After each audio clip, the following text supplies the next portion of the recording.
আজ আমি ইডলি বানাবো, তার জন্য আগের দিন যে ধোসা বানিয়েছিলাম তার ব্যাটারটা আমার বেঁচে গিয়েছিলো, সেটা দিয়ে আজকে বানাবো। এখানে স্বাদ মতো লবণ মিশিয়ে নিলাম, যদি ঘনত্ব বেশি থাকে তাহলে একটু জলও মিশিয়ে নিতে হবে। এবার ইডলি করার প্লেটে আমি তেল ব্রাশ করে নিচ্ছি, আর কিছু ফাঁকা বাটিতেও তেল ব্রাশ করে নিচ্ছি।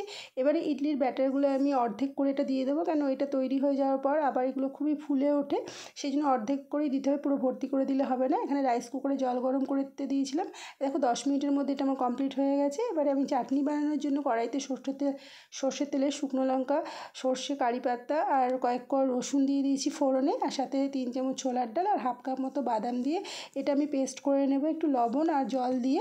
বেশি ঘনত্বও করবো না, খুব বেশি পাতলাও করবো না। আর ওই পেস্টের মধ্যে এই ফোড়নটা দেবো, কলাইয়ের ডাল, সর্ষে, শুকনো লঙ্কা আর কারি পাতা, এই ফোড়নটা দেখো মিশিয়ে নিলাম চাটনিটার সাথে। তো এই চাটনিটা দিয়ে খেতে খুবই ভালো লাগে ইডলিগুলো। আর সাম্বারটা আমার আগেই করা ছিল, আর যে বাটিতে যে ইডলিগুলো করেছিলাম সেইগুলো দেখো, এগুলো এটাও খুব সুন্দর হয়েছে।